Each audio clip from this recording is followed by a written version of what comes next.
안녕하세요. 김정철 세무사의 부가치세 5분 특강입니다. 오늘은 지난 시간에 이어가지고요. 세무사무실 직원들이 해외 구매 대행 신고에 대해 궁금해하는 것들 나머지 3가지에 대해서 말씀드리겠습니다. 첫 번째는 부가세 매출은 어떻게 잡죠? 많이들 고민을 하시죠? 그 다음에 배송업체에서 세무서를 보내주는데 어떻게 처리하죠? 마지막으로는 해외카드 수수료는 과세표준에서 빼야 하나요? 이 부분에 대해서 설명을 좀 드리겠습니다. 매출은 어떻게 잡죠? 구매 대행 사업자님들은 대부분 구매 대행 수수료를 상품 중개에 대한 마진에서 발생하십니다. 그래서 첫 번째로 보면 구매 대행 수수료를 별도 명시하여 받을 경우에 그 금액인데요. 가령 한 건당 10,000원에 대한 구매 대행 수수료를 청구를 하신다고 하시면 그 10,000원을 모으신 게 그 사장님의 과세 표준 매출이 되고요. 내가 판매 금액의 10%에 대해서 별도로 명시하고 그 금액을 받으신다고 하면 그 금액을 총 모으신 게 구매 대행 사업자님들의 수수료 수입이 됩니다. 근데 대부분은 이번 두 번째처럼 구매 대행 수수료를 별도 구분하지 않고 있습니다. 사이트, 오픈마켓 사이트에 그 구매 대행 수수료를 별도 명시하게 되면 소비자분들이 그 마진에 대해서 알게 되고 그 알게 되면 더 저렴한 수수료를 가져가는 그런 사업자한테 이렇게 구매를 하게끔 이제 가는 경우도 좀 있기 때문에 대부분 그 마진율을 좀 노출시키기를 좀 싫어하십니다. 그래서 대부분은 두 번째처럼 대행 수수료를 구매자 부담액에서 물건 상품대, 그다음에 배송비, 그다음에 관세, 부가세를 차감한 금액에 대한 구매 대행 수수료 수입으로 보통은 잡고 계십니다. 그리고 사이트에 이렇게 표시를 많이들 해놓고 계신데요. 이렇게 하시는 방식은 예전엔 좀 혼선이 있었긴 했지만 지금은 이렇게 하고 장부 작성을 해놓는다고 하면 세법상 문제는 없습니다. 그래서 엑셀 시트로 각각 오픈마켓 사이트에서 판매된 내역을 구매 결제액부터 상품 대금에 이런 거 차감한 항목들을 정리하셔가지고 총 금액을 만드셔서 매출로 하시면 되고요. 두 번째는 배송업체에서 세금연서를 보내주는데 어떻게 처리하죠?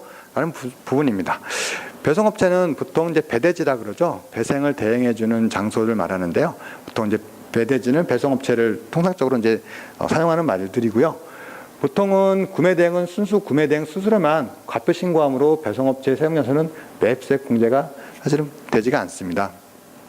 근데 보통 편의상 배송업체에서 사업자님들한테 세금계산서를 발행해 주거나 아니면 사장님들이 배송에 대한 영수증들이 좀 필요한데 어떻게 하지 해서 세금계산서를 이제 받으시는 경우들이 있습니다.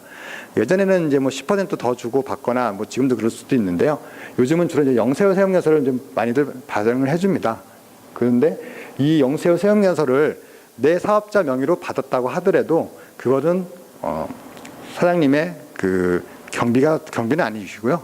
그 구매자가 그 구매 대행에 들어간 상품대나 배송비, 관세, 부가세 같은 항목으로 소비자의 그 비용입니다. 그래서 그 부분에 대해서 내가 소득세 때 영세후 세금세를 받았다고 하더라도 그거를 소득세 신고에 사용하시면 안 됩니다. 그리고 해외 카드 수수료는 과표에서 빼야 하나요? 이거는 그 오픈마켓에서 이제 물건을 파시는 구매 대행 사장님들이 해외에서 주로 해외 사이트에서 구매를 하십니다. 그러면 그분들이 본인의 카드를 이용해 가지고 물건을 사시는데요. 그 카드를 결제했을 때 나오는 해외 카드 수수료가 있습니다. 그 부분에 대해서 그 인터넷 판매에 대해서 구매 대행 약정을 구매자와 명확하게 해놓으셨다고 하면 내 구매 대행 수수료 부분에 대해서는 상품대, 배송비, 관부가세랑 플러스 해외 카드 수수료 이렇게 명확하게 돼 있다고 하면 그 부분은 과표에서 빼도 되겠지만요. 일반적으로는 그렇게 명확하게 하지 않고요. 그리고 카드 수수료에 대해서는 대부분 그 사장님, 그 판매자, 그 구매 대행을 해주는 사장님이 보통은 지출하는 비용이기 때문에 그 부분은 일반적으로는 과표에서 차감하지 않습니다. 그래서 이 부분이 좀 헷갈린다고 하시면 보수적으로라도 해외카드 수수료는 그냥 일반 경비로 처리하시고요. 부가세 과세 표준에서는 차감하지 않는 방식으로 하시는 게 나중에 소명하기나 이럴 때 좀 수월하실 겁니다. 오늘 강의는 이걸로 마치겠습니다. 감사합니다.